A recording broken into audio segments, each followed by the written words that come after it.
much has the offense changed at the end of last season?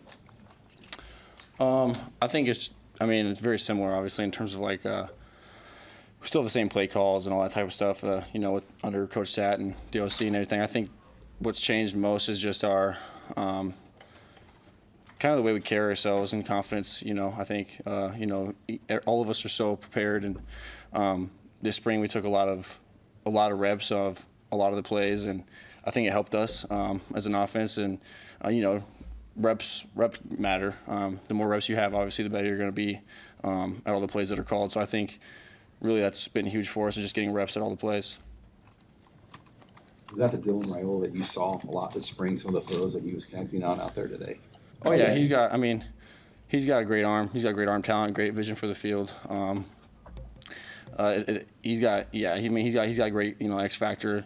All of them, honestly, all of them do. I was very impressed with, Daniel and Heinrich as well, all spring.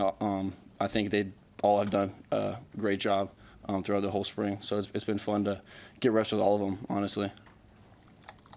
That confidence that you guys have as an offense, I know you had a good scrimmage last week.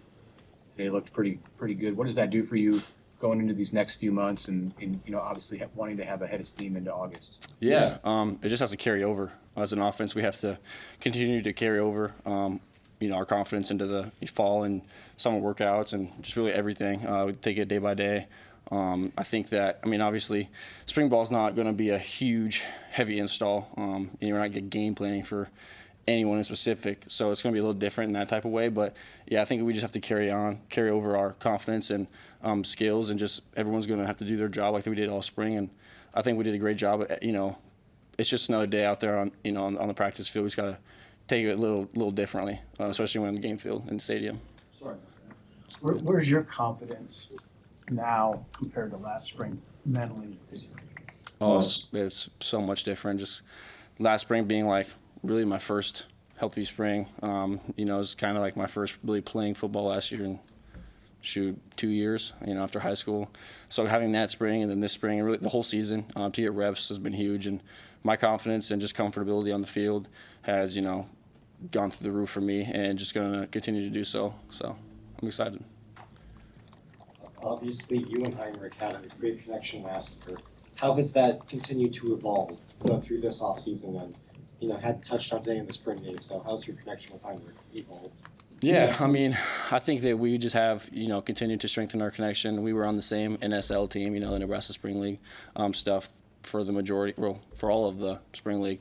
So we've, got to connect throughout the Spring League. And then, today we had a nice connection on that play that we had, a little Kelsey route. And I think that, me and Heinrich have a good connection that, I'm kind of not like safety net, but I'm a big target. And I feel like, I've got great hands and a great athletic and skill set to make things happen after the play, and I'm glad I got to show that a little more today.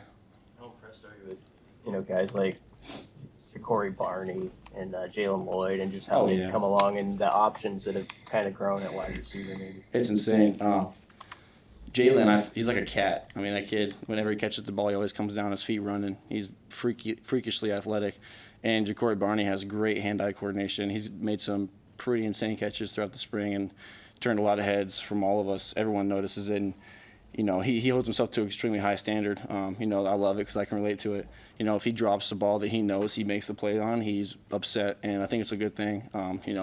He holds himself to a high standard. Same thing with Jay Lloyd, but Jay Lloyd, so after last year, I feel like he's just so comfortable, so much more comfortable, and Ja'Cory is too, obviously. It's just, Ja'Cory's a little younger, and he's still getting used to the speed, but you can't tell the difference. They're both great players. Hey, Thomas, Coach Rule just came out of here and praised you for your loyalty to Nebraska. He talked about how players have to deal with being recruited, not just when they're coming out of high school, but throughout their college careers. What's behind that for you, that loyalty, that feeling that you have about the school?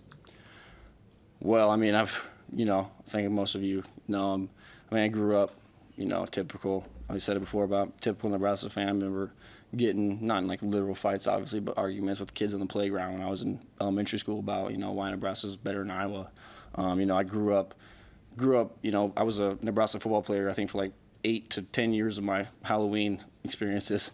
So I mean, this is what I grew up doing. I grew up loving Nebraska football. I grew up wearing the N on the Walmart helmets that we used to have back when we were kids. So yeah, I mean, it's a dream come true. It's a dream just to be on the field. I was literally saying it to the tight ends today. It's like, when I was on a knee, and I was like, isn't it crazy? Like, we're doing what, it's here now, but we're doing what, I dreamed of doing as a kid. It's just crazy. It's just a surreal experience.